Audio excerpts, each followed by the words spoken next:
Nobody wrote the dog's name in the report.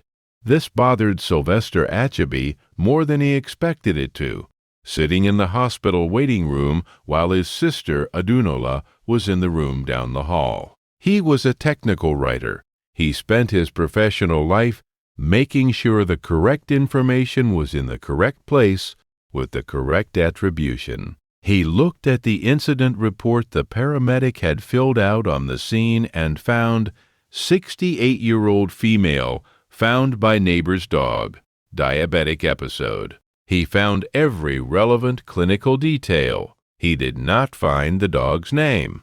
The dog's name was Boo. He was 7 years old and belonged to the couple in the apartment below Adinola's, and he had been in the habit, since Adinola moved into the building 3 years ago, of pressing his face against the gap at the bottom of Adinola's door whenever they passed in the hallway, which his owners had attributed to the smell of the jolai of rice she made on Sundays.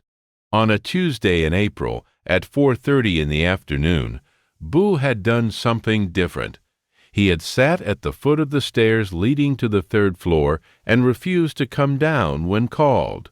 He had done this for 6 minutes before his owner, Helena Johansson, had walked up the stairs to get him and found him sitting outside Adinola's door.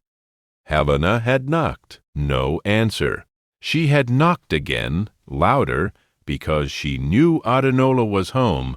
She had passed her on the way in an hour earlier. She had tried the door, which was unlocked because Adinola had been in the middle of making tea when the hypoglycemic episode had begun, and had found her on the kitchen floor.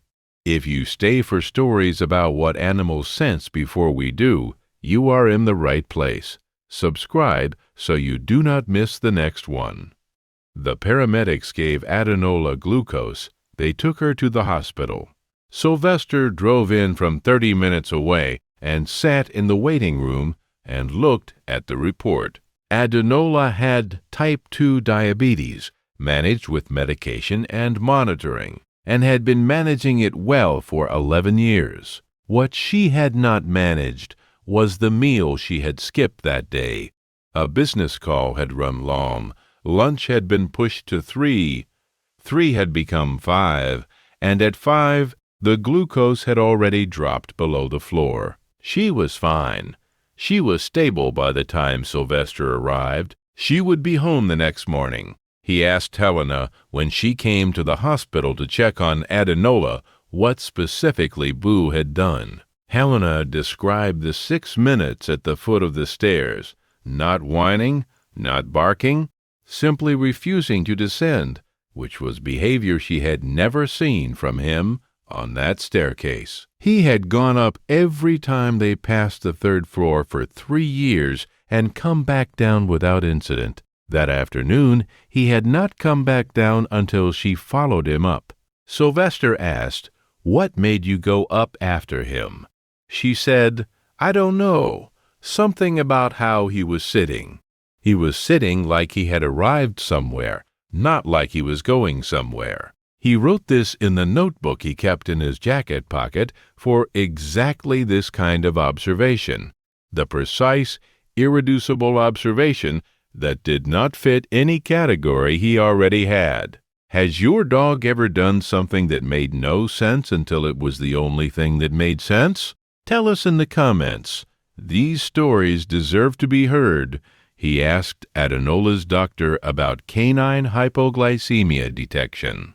The doctor told him what she knew, which was a standard account of volatile organic compounds in hypoglycemic breath and the documented detection thresholds in trained medical alert dogs. She said untrained dogs sometimes respond to the same cues.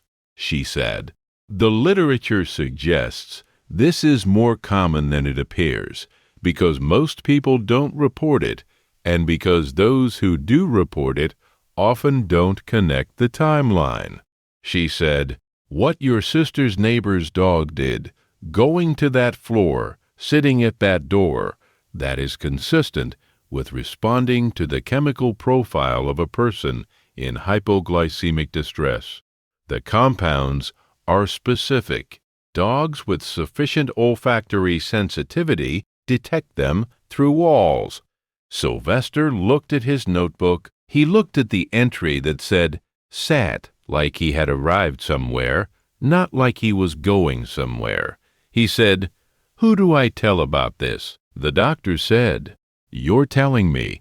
Every guardian deserves to be recognized, even the ones who never asked for anything in return. If stories like this matter to you, subscribe so you never miss the next one." He filed a supplemental note with the hospital's patient safety department, which was the correct place to send information that might be clinically relevant to future cases. He described the timeline. He described Boo's behavior.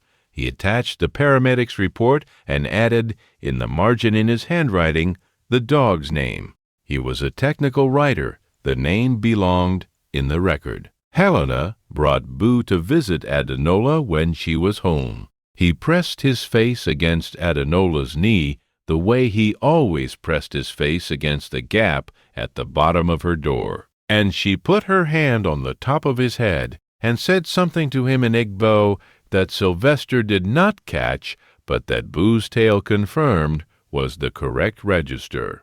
Sylvester looked at the 7-year-old dog being thanked in a language he had never heard before by a woman he had been monitoring through a floor and a door with the only instrument he had, which was the one instrument that had always been enough. He updated his notebook. He wrote the name again, correctly spelled, and underlined it. He thought the record should be complete. He intended to make sure it was.